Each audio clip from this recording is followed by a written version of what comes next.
Muy buenas noches amigos de Cuadratín San Luis Potosí, gracias por conectarse este lunes, eh, ya de,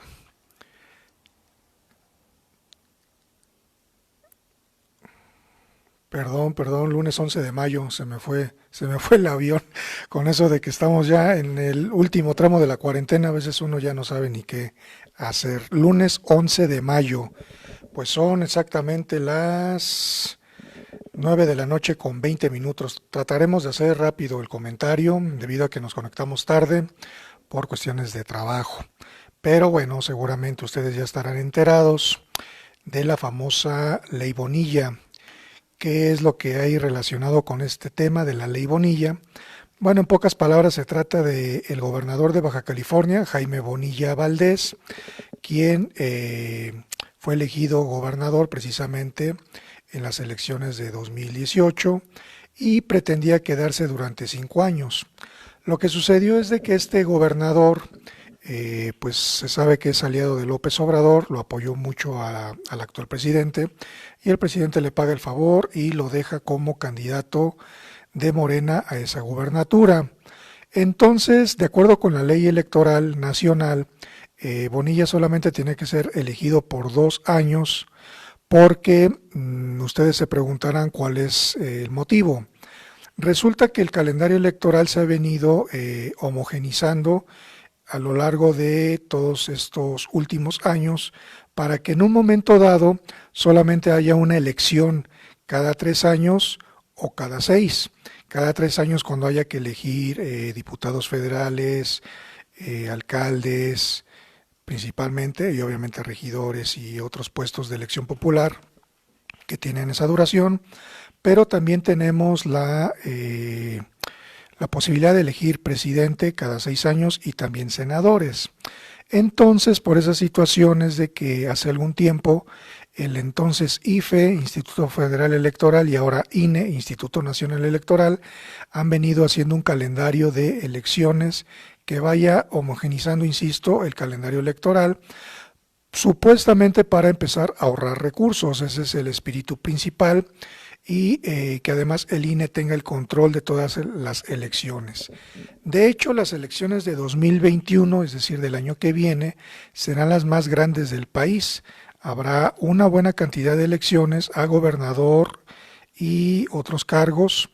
Y entonces Bonilla, cuando fue, digamos, electo en el año de 2018, tenía que entrar a ese paquete de estados que solamente pueden tener la elección ahora hasta el año 2021, es decir, Baja California va de nuevo al 2021 a elegir gobernador por 6 años y con eso Baja California se suma a los estados que empiezan a tener un calendario similar electoral, como puede ser el caso de San Luis Potosí. Entonces Bonilla solamente fue elegido por 2 años por esa circunstancia, pero él no estaba conforme con esa decisión y peleó para que se le dieran pues los 5 años normales para que la gubernatura se fuese a seleccionar nuevamente hasta el año 2024. Pues resulta que el tema fue candente, fue una piedrita en el zapato para el presidente López Obrador, que habló del asunto ya muy forzadamente. Él no quería entrarle al tema, pero se vio forzado por los medios de comunicación y la opinión pública, que decían que cómo era posible que él no dijera nada cuando Bonilla quería prácticamente reelegirse. Entonces hubo una controversia constitucional porque el Congreso del Estado de Baja California decidió por decreto que Bonilla extendiera su periodo de gobierno de 2 a 5 años. ¿Qué fue lo que sucedió después? Que esta impugnación llegó a la Suprema Corte y la Suprema Corte, ejerciendo sus facultades, pues le dio para atrás a la famosa ley Bonilla. La Suprema Corte es el representante del poder judicial en el país. El país, como sabemos, se divide en 3 poderes. Es el poder ejecutivo, que representa el presidente, en este caso López Obrador, el poder legislativo, que es la Cámara de Diputados, el Congreso de la Unión junto con senadores, y el poder judicial. El máximo órgano del poder judicial es la Suprema Corte. Ahí los ministros dan a conocer sentencias que son aplicables para todo el país. Ahí hay muchas controversias que llegan desde las constituciones, inclusive municipales. Puede ser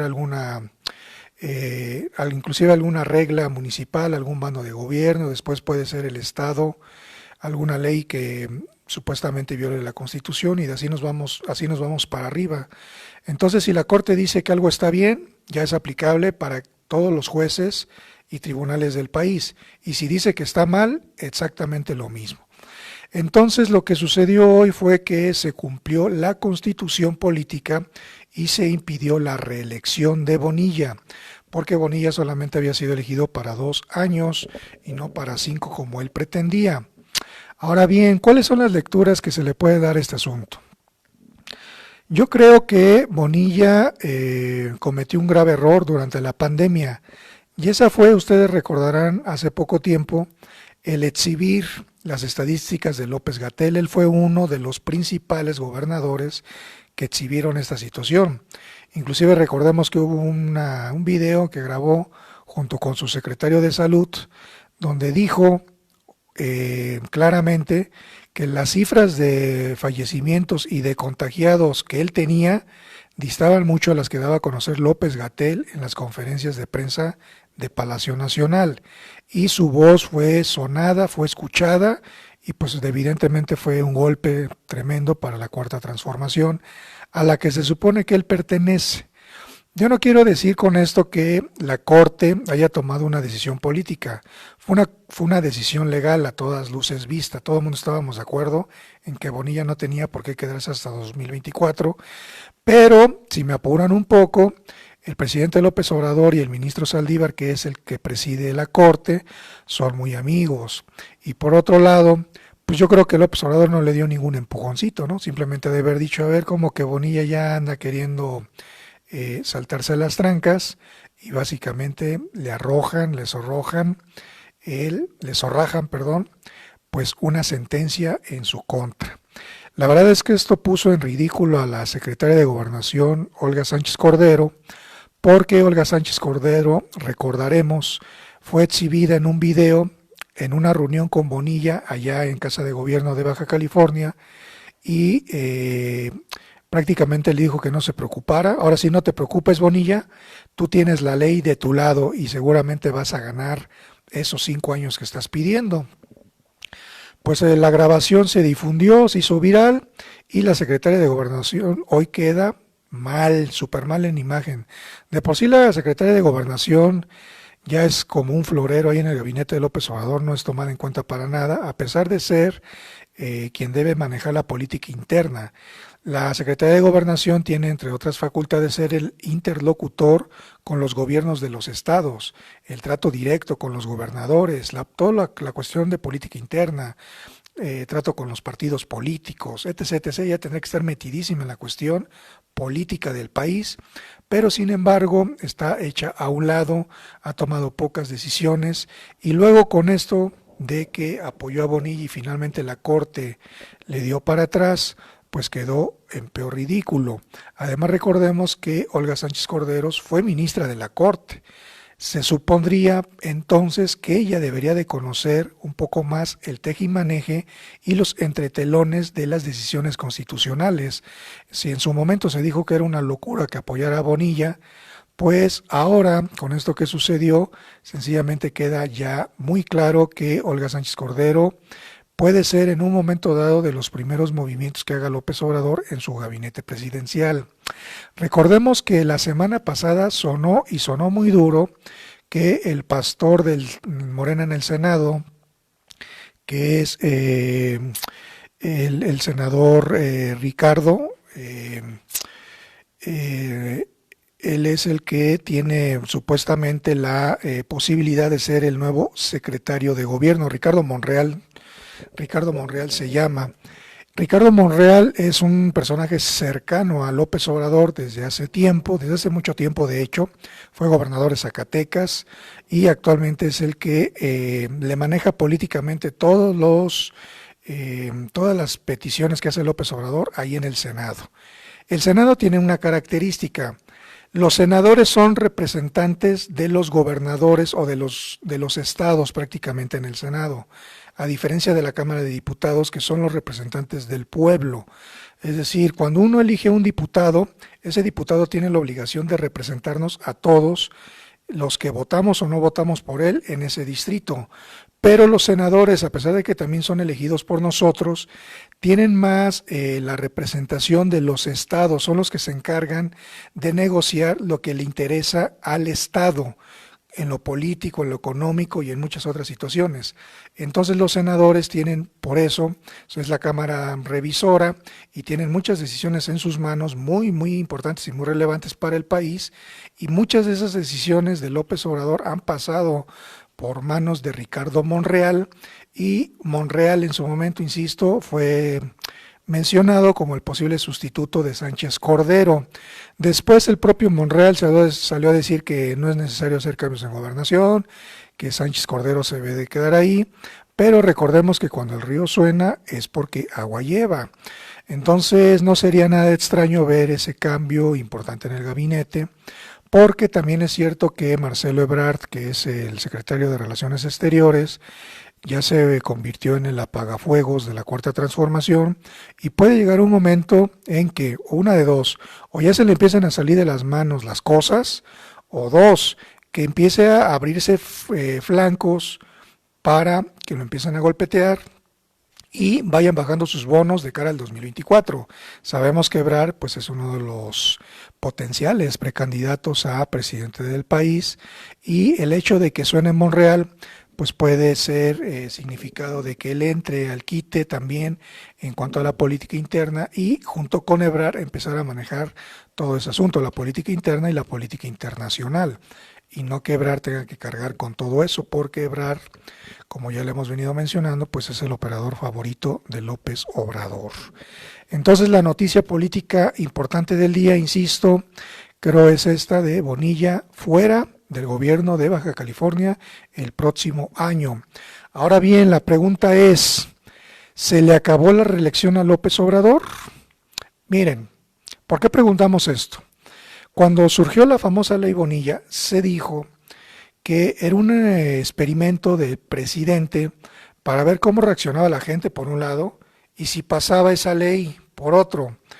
Porque aunque él ha dicho una y otra vez que no se va a reelegir, además no puede porque la Constitución no lo permite, de todos modos, acuérdense que en política siempre hay maneras de estar metiendo hilo para sacar aguja o hebra, y aquí la cuestión es de que López Obrador se decía que estaba tratando de ver qué pasaba en Baja California para él a su vez pensar en el 2024 en una posible reelección. Es cierto que López Obrador ya está afirmando ante notario que no, que ha dicho miles de veces que no, pero también ha dicho o dijo muchísimas veces que lo dieran por muerto. Después de la primera participación que tuvo como candidato presidencial, López Obrador, recuerdo bien que dijo muchas veces, a mí denme por muerto, pero no solamente no terminó haciéndose a un lado, sino que siguió compitiendo por segunda ocasión y luego por una tercera hasta que gana la presidencia. Entonces ese denme por muerto, pues no se le podía creer, y menos ahora que a lo mejor pueda jugar con la posibilidad de reelegirse en 2024. Es cierto que está muy lejos ese año todavía y que faltan muchas cosas por pasar, pero no se puede descartar. Entonces esta famosa ley Bonilla, de haberse aprobado, hubiera resultado en que otros gobiernos de los estados hubieran pretendido hacer exactamente lo mismo, alargar gestiones de gobierno o acortarlas. Ahora sí que era un arma de dos filos. Pero usted y yo sabemos que cuando vamos a las urnas nos dicen, aquí hay una boleta electoral y vas a elegir a fulanito de tal por 3 o por 6 años y tú decides. Eso fue lo que no le dijeron a los habitantes de Baja California. Más bien, ellos sabían que iban a votar por un gobernador por 2 años, pero Bonilla se quiso pasar de listo y dijo, no, pues ahora en la mesa denme mi sexenio completito, cosa que no sucedió. Entonces ahorita lo que se dice es de que López Obrador pues ya perdió esa oportunidad de ser reelegido. Pues ya se verá en su momento. La cosa es que ahorita sí va a estar bien difícil pues que se logre algo así, porque el bonillazo estuvo pero duro. Por otro lado, amigos, aquí en San Luis Potosí tuvimos un lunes negro. Ya habíamos comentado en semanas recientes de que la inseguridad está a tope, a pesar de que se supone que todos o la gran mayoría debemos de estar en nuestras casas, pero eso no está ocurriendo con los delincuentes. Los delincuentes siguen en las calles, siguen haciendo de las suyas y además no solamente son crímenes relacionados con delincuentes, sino también desgraciadamente hay mucho homicidio doloso. Este lunes amanecimos con la noticia de que habían matado a una mujer en Tanlajas, aparentemente su pareja, todavía no se saben los motivos, pero fue un nuevo feminicidio, cuando ya recordemos nos habían exhibido a nivel nacional como uno de los estados con mayor cantidad de feminicidios.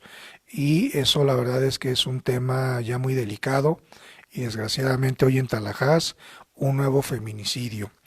Pero ¿cuál fue nuestra sorpresa? Que conforme fueron pasando las horas, hubo otros crímenes. El segundo de ellos fue en Villa de Reyes, en este caso contra un policía que era de la corporación de Soledad de Graciano Sánchez en su momento y terminó militando en la corporación de Villa de Reyes y lo asesinaron. Pero no terminó ahí el asunto. Poco después se supo que un policía mató a otro policía en Coxcatlán, en el municipio huasteco de Coxcatlán. Este policía llegó al domicilio de su colega, digamos, su compañero.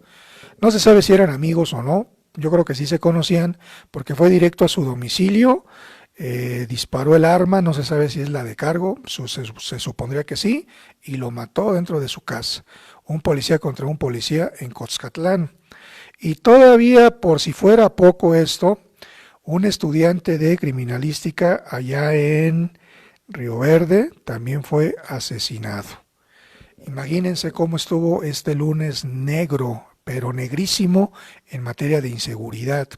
Y eso sin contar lo que sucedió anoche en una horrera de Soledad de Graciano Sánchez, donde de acuerdo con los reportes un par de delincuentes llegaron, desenfundaron sus armas para asaltar a una de las cajeras que había ahí en el lugar y parece ser que el cliente ahí o se resistió o quiso hacer alguna maniobra y le descargan varios balazos y lo matan ahí en el lugar. Y este crimen, más los que ocurrieron hoy, estamos hablando de cuatro, cuatro crímenes más el de ayer, cinco, uno de ellos feminicidio. 5 asesinatos en unas pocas horas, porque eso ocurrió de anoche hasta la tarde de hoy. Así la situación de violencia en nuestro estado.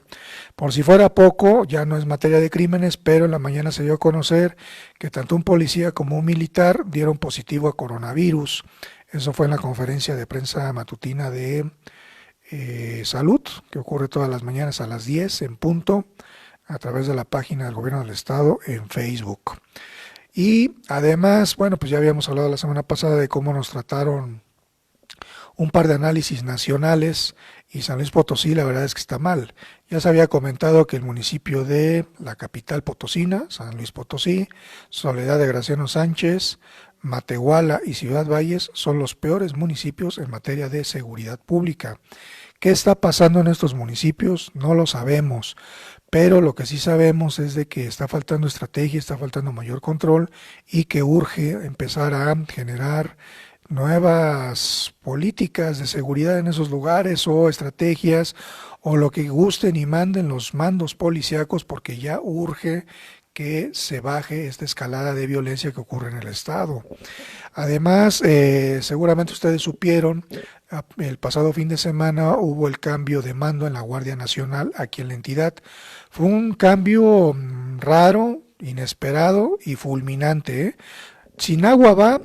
El gobernador Juan Manuel Carreras López apareció en las fotos con el nuevo mando de la Guardia Nacional, se dio a conocer y cambiaron al jefazo de esta nueva corporación a nivel nacional.